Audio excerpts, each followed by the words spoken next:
Olá, trader internacional de Forex. Então, chegou a hora da gente fazer as nossas atualizações semanais.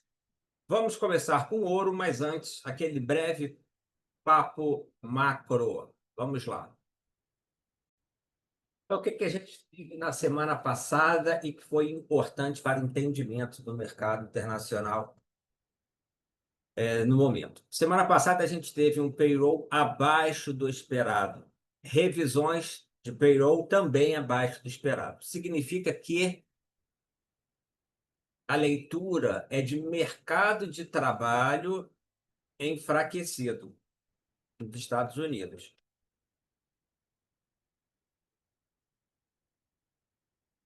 E como a gente viu na semana passada, o Fed, né, que é o Banco Central Americano, ele tem a função, defender o poder de compra da moeda, que seria combater a inflação. Dois, manter o mercado de trabalho saudável. E ele fica transitando, dependendo dos dados econômicos, na sua prioridade. Já estamos há um bom tempo com o Fed com a prioridade em trazer a inflação para a meta, mas recentemente, por causa desses dados de mercado de trabalho, a prioridade do Fed ela está vindo, tá, para cá. Ele vai deixar um pouquinho aí a inflação que não chegou na meta de 2% e vai estar prestando atenção no mercado de trabalho. E aí, isso significa que ele deve baixar juros nessa próxima reunião que a gente vai ter essa semana mesmo, na quarta-feira, reunião do FONC,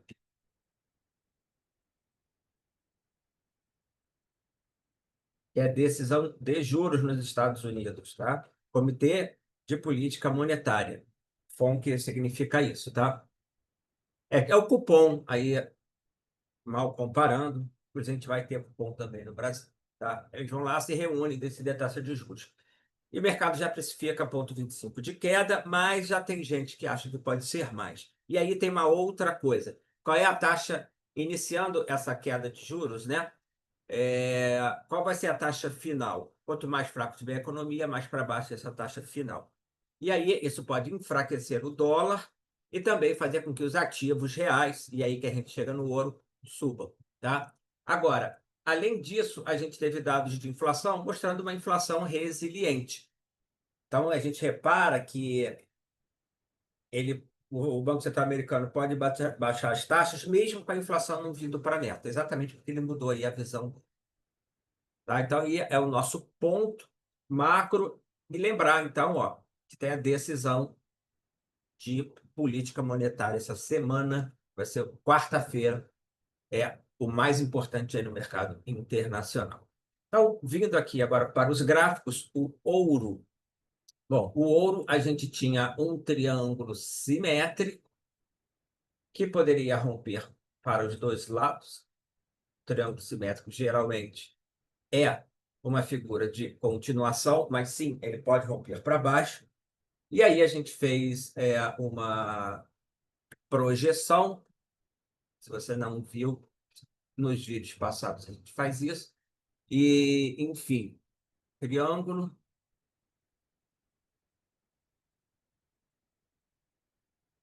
rompimento do triângulo para cima, vamos pegar a base,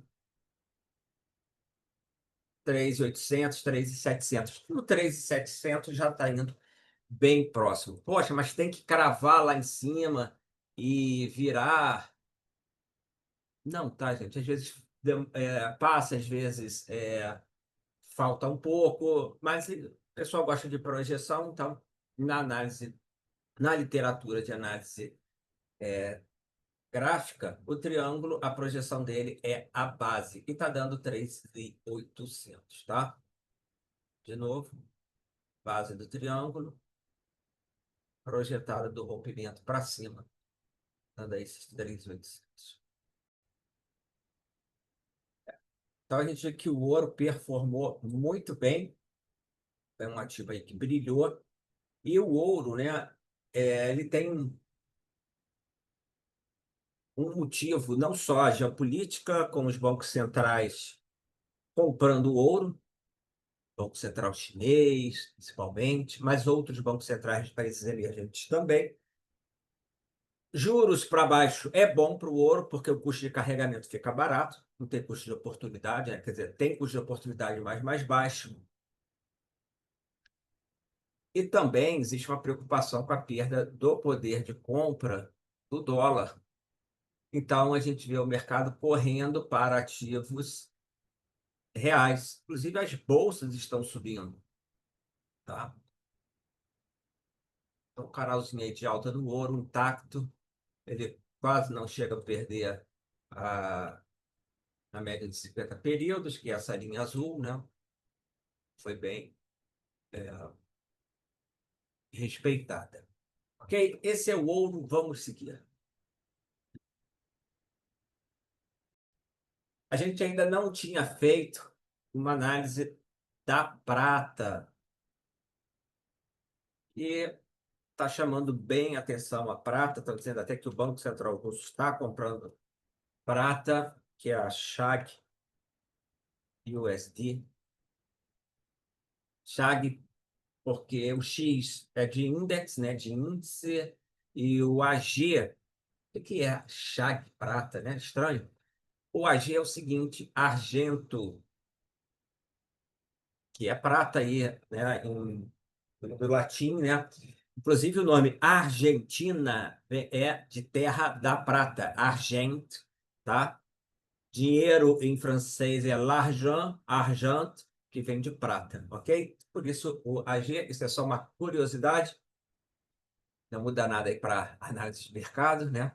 Enfim, o que eu estou vendo é uma alta disparada aí da prata, canal de alta na prata, então os metais monetários estão subindo forte. A prata tinha ficado para trás, vem recuperando terreno frente ao ouro. Inclusive dizem, né, que a prata ela é o ouro alavancado e ela vai sempre um pouquinho depois do ouro. E aqui eu tenho até um vídeo aqui no YouTube que eu falo da prata-ouro e da relação ouro-prata, bem interessante, mas é como se fosse uma aula um pouquinho longa.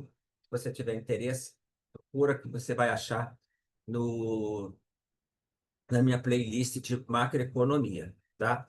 Mas, enfim, em tempos de crise, o ouro ele defende mais do que a prata. Nas quedas, então o ouro é mais eficiente, tá? E a prata ela recupera terreno quando existe um crescimento econômico, que ela é híbrido, tem a ver também com metal industrial, então às vezes ela é como reserva de valor, só que o ouro é melhor, e às vezes ela é como metal industrial. Mas no momento, eu estou avaliando essa subida da prata, não por crescimento econômico, que a gente viu que o mercado de trabalho americano está fraco, mas sim como reserva de valor estava atrasada, tá? A relação no momento, ouro-prata, não quero me alongar muito, está 87, tá? É o ratio. Já esteve lá para cima de 90 e alguma coisa. Está voltando, tá?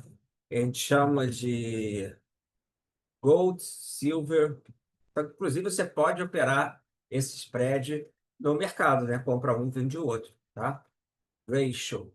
Razão, ouro, prata, que no momento está 87 e já esteve bem para cima, tá? Mas 87 aí, na curiosidade, é um número altinho, beleza? Mas nos últimos tempos, pelo menos desde que eu estou acompanhando, não vi abaixo de 80.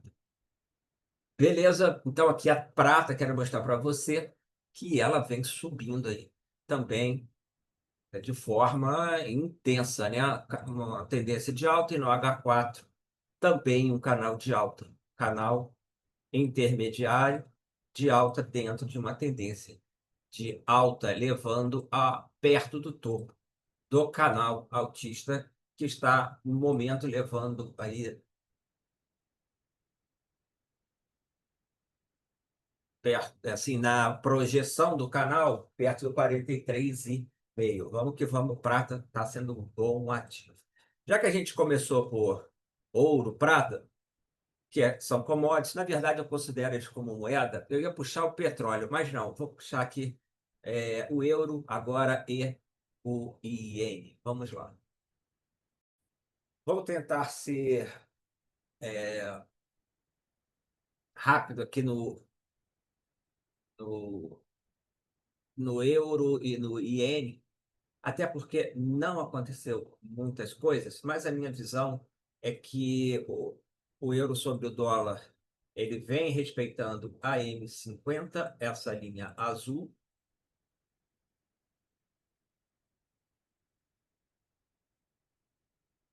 50 dias, tá? Chegou aí a romper em algum momento e voltou rapidamente, e agora está respeitando. Mas o que eu estou vendo aqui o que me parece é uma formação de uma base desde essa máxima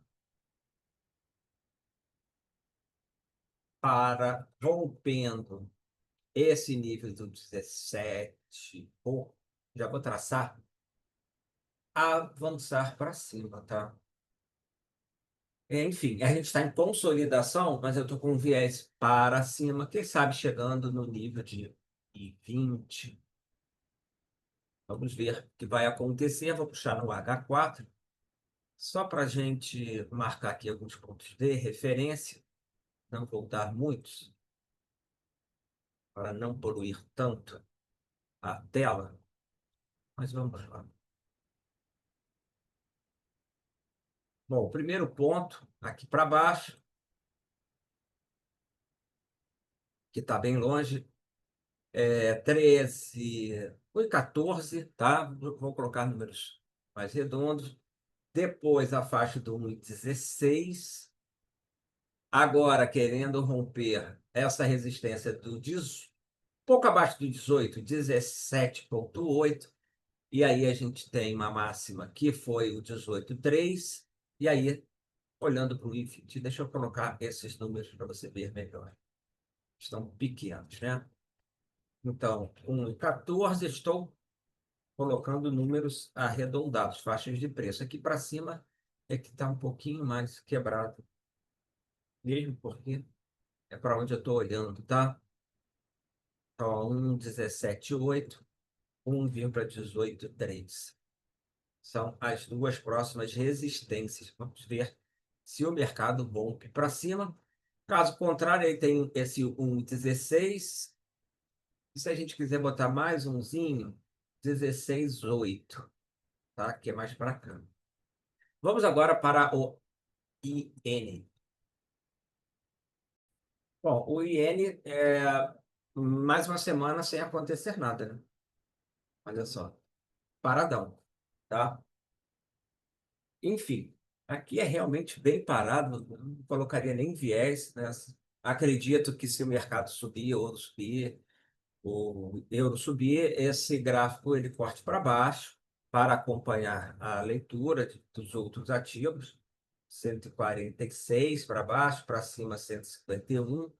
Antes a gente tem o 40, quase 49, e aqui embaixo 42,5. Vou jogar no H4, vou fazer as marcações. É pouca coisa, tá? É relevante colocar aí na mão para a gente não gastar tempo. Ficar muito longo o vídeo, 151. E aí tem uma resistência antes no 148, 900. Para baixo, eu estou colocando 146, o número correto seria um pouquinho acima. E aqui, nessa outra região, 142,700, tá? Então, bem lateralizado, região, jogar no verde, de suporte. Eu prefiro esse nome, né? Região, tá? Então, região de suporte no 140, acima um pouco do 146. Vou melhorar aqui, vou jogar um pouquinho mais para cima. 146,13. Então, vamos lá. Primeira região, 146,300. Suporte.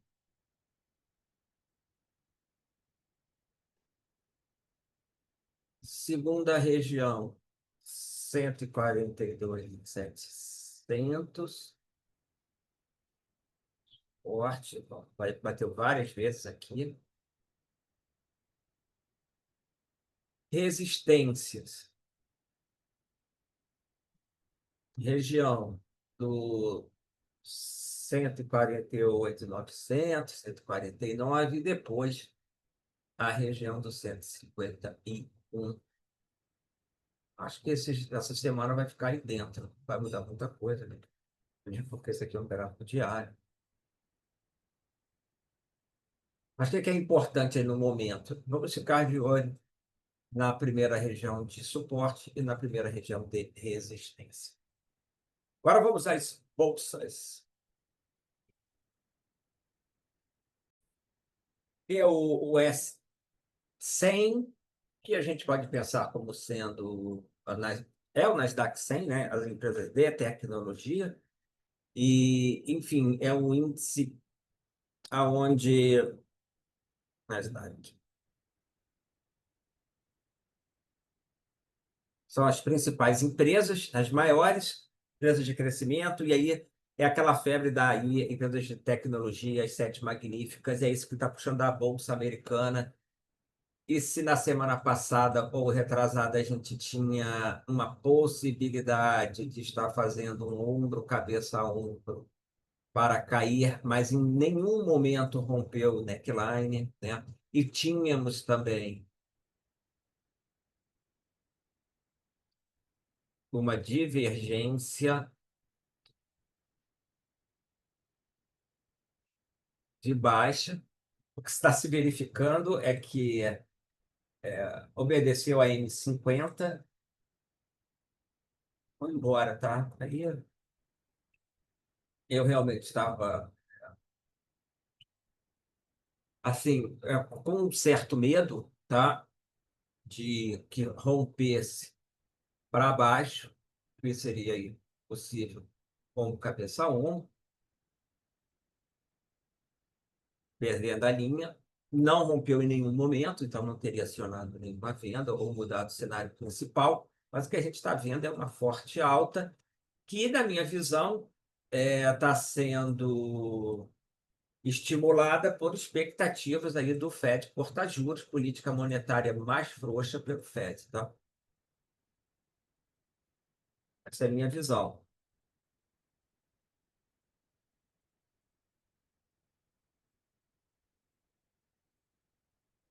Pelo Fed, ok? Foi o que a gente falou no início do vídeo. Agora, existe uma preocupação muito grande de bolha, tá? Tenho lido bastante sobre isso, a gente já falou sobre. Seriam múltiplos fundamentalistas, como preço sobre lucro, nas alturas. Então, quero lembrar que existe essa preocupação, a gente falou sobre ela, né, nos outros vídeos, mas o mercado está indo para cima, continua aqui nesse passo, tá? Não sei se depois se baixar os juros, confirmar se realiza no fato, mas isso é o que estão olhando aí no Nasdaq 100 e também no S&P.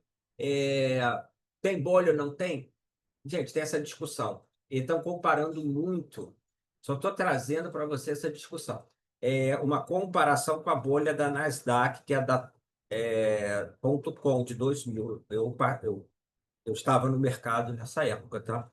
E tinha até uma teoria para provar que o mundo tinha mudado, que a forma de avaliar empresas era diferente, e aí também se criticava o Warren Buffett. Inclusive, e aí teve a bolha do .com, tá? Ponto .com. Não foi nada diferente. Enfim, vamos ficar aí. Bolha da Nasdaq, ano 2. Bom, mas no momento que a gente está vendo é alta no. A alta, ó, o mercado indo embora aí na H4 no diário, tá? Enfim, já está antecipando esses cortes de juros. E eu trago a seguinte discussão, né? Mas se o mercado de trabalho está fraco, e o lucro das empresas? Ou será que isso se enfraquecer mais, vai trazer preocupação. Enfim, as questões estão aí, tá? Valuation alto, possibilidade de mercado de trabalho enfraquecer ainda mais, pode fazer com que as bolsas virem. Mas no momento a bolsa está subindo por expectativa de juros mais baixos. Eu também acrescentaria o seguinte, sabe? Num cenário com uma inflação não está alta, mas está resiliente, e juros baixos, ativos reais é bom. Eu acho que isso aí está fazendo um preço, assim como o ouro, o S&P para cima. Entendeu? É assim, ó. É, Você prefere ter dólar ou ação? Nesse cenário, os investidores estão preferindo ter ação, tá bom? Vamos lá no GER30. Agora, olha que interessante no GER30, que é o DAX. Ele não está acompanhando a Bolsa Americana, tá vendo? Está aqui paradinho e abaixo da M50. Eu vou dar dois motivos. Podem ter mais, mas acho que estão me vindo, são os que me vieram na cabeça agora, tá? É o seguinte, olha só, caso o euro suba, caso, tá? Isso aqui é o que vamos pensar, é uma hipótese. Euro sobe,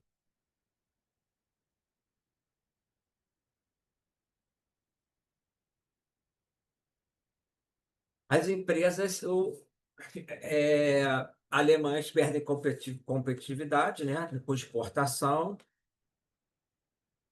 e também ficam mais caras, né? Em dólar. O dólar perdendo valor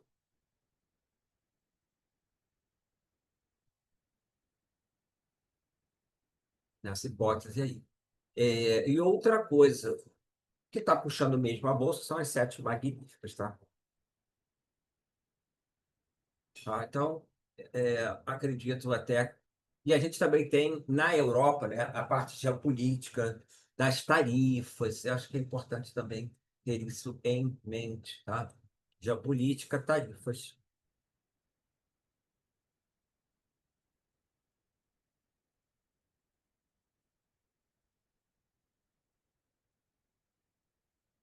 Essa é a guerra da Ucrânia, né? Tudo isso.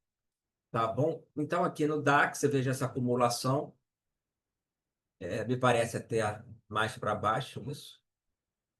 A gente tem a faixa do 23 e para cima é o 24.600 do gráfico diário.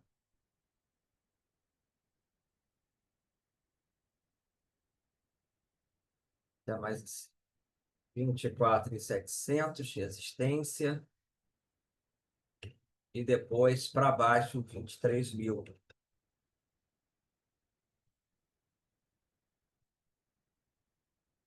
Suporte, resistência e agora o meio do caminho no H4 tem outros pontinhos que são relevantes. Nessa consolidação é o 23.500, números arredondados, para cima 23.900. E aqui para cima tem outros pontos do 23.500, tá? Então, essa região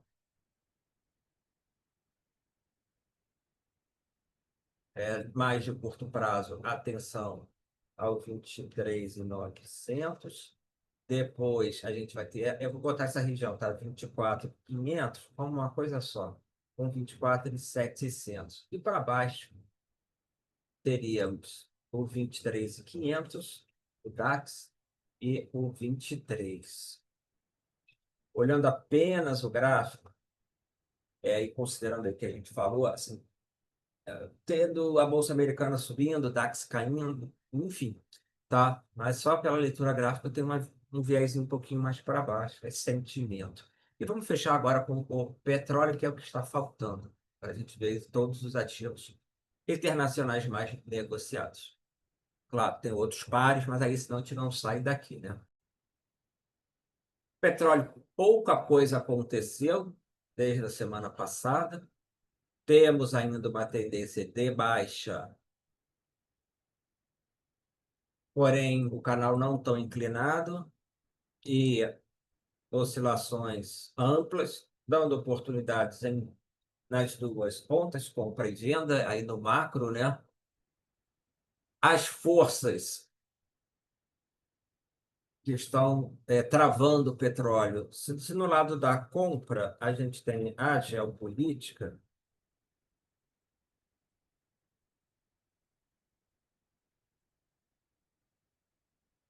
que a gente já falou, tarifas, guerra da Rússia, isso tudo. No lado da venda, é mais o micro, tá? O que é o micro? É o fundamento do mercado específico, né? Fundamento do petróleo, que é o que é excesso de oferta e também vai estar fazendo preço aqui. Se o mercado de trabalho desacelerar, existe a preocupação também de menor crescimento. E aí a demanda cai.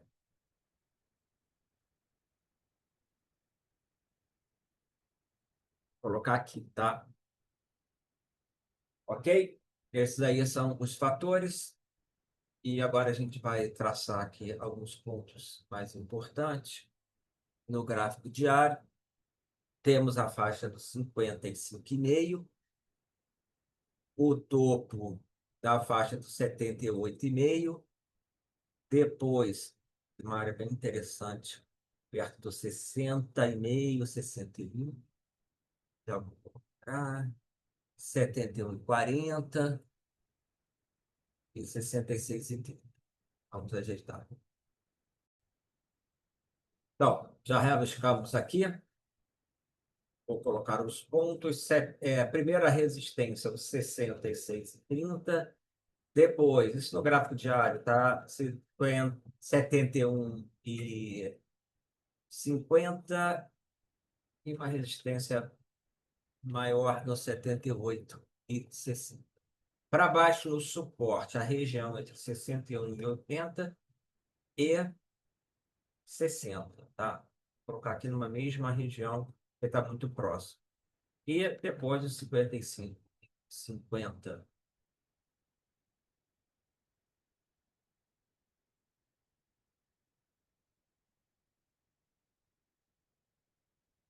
H4,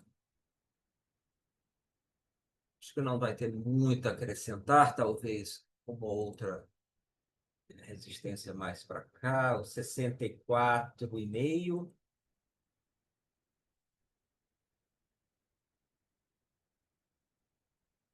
Eu acho que é só. Tá? Então, fechamos aqui, bem lateralizado, o petróleo com essas duas forças, fazendo com que o preço fique nessa formação consolidada. Ok? Então, essa é a nossa análise da semana e vamos ver o que vai acontecer aí nos próximos dias. Até a próxima.